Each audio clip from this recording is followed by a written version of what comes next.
like one of the suppositions in the gay rights movement, which, you know, I'm totally open to this, but it's just partly of how we created gay rights in this country, is that the sex of the person you're attracted to is hardwired on the day you're born, even though there is no gay gene. Now, if you make it one movement, the LGBT movement, that's the same movement that also now says that your own sex is completely fluid over the course of your life, even though there is a definitive sex chromosome. Like, you can't believe these two things at the same time. They're fundamentally nonsensical. It's nonsensical.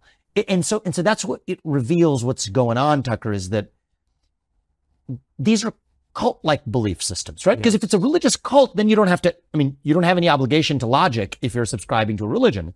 And the worst religions are the ones that fail to recognize themselves as religions. I think religion can be a great thing. You and I are both pro-religion, pro-faith, if we recognize that we're actually exercising faith.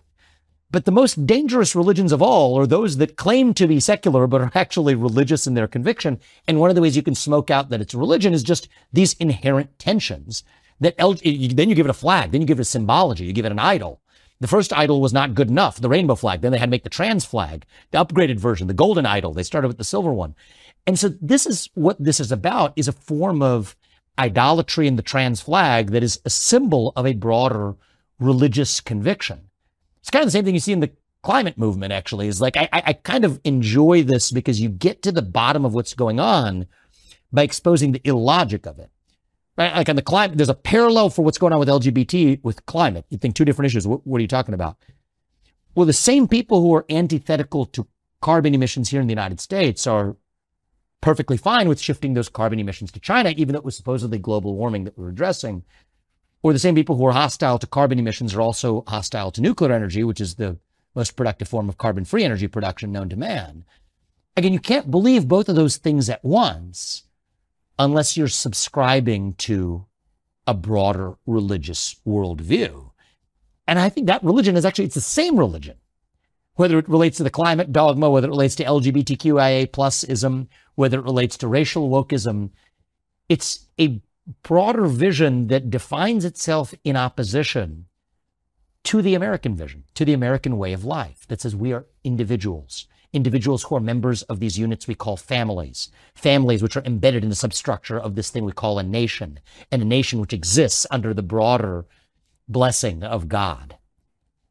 Individual, family, nation, God, that is one worldview. And the thing we're describing here is an alternative worldview grounded in race, in gender, in sexuality, in climate. And one of the things that I feel for some of the people who subscribe to this religion, I somewhat felt for this woman, right? She wasn't, there are others like her. There's another one actually at the Iowa State Fair who had similar beliefs that did not comport him or her or they self, whatever this individual was, in the same civil manner that this woman did. He had a cowbell and was ringing and was antithetical to having conversation. This woman at least was having a conversation. I kind of felt for her because what I saw in her eyes was she's not an evil person who's trying to be a crusader for some faith to put the other side out of business. Those people exist. She was just lost, actually.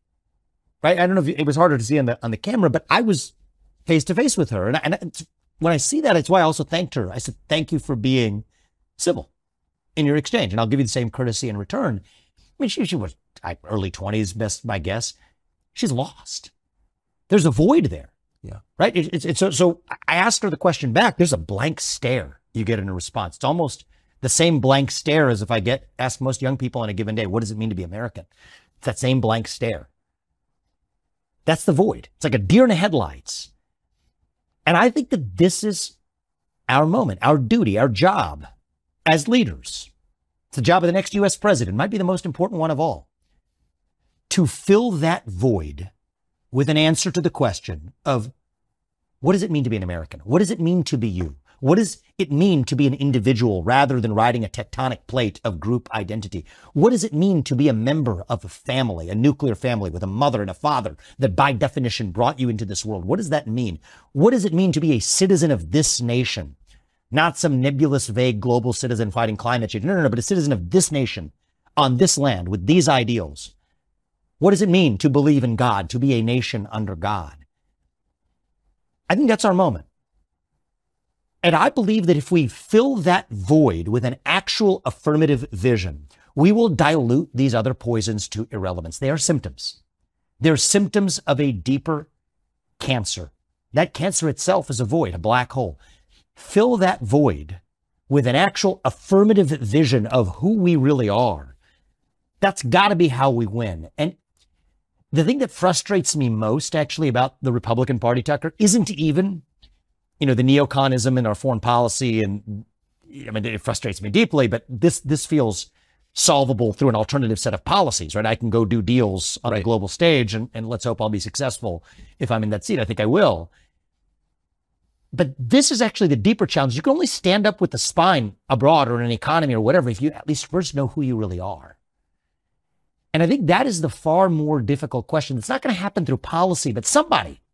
It doesn't have to be a U.S. president. It could be it could be someone who has a media outlet. It could be a religious figure, but it could be a parent. Maybe it's not one person. Maybe, which is what I think the real answer is going to be. Maybe it's going to have to be leaders in the different spheres of our lives, each stepping up and speaking with conviction to the question of answering who we really are.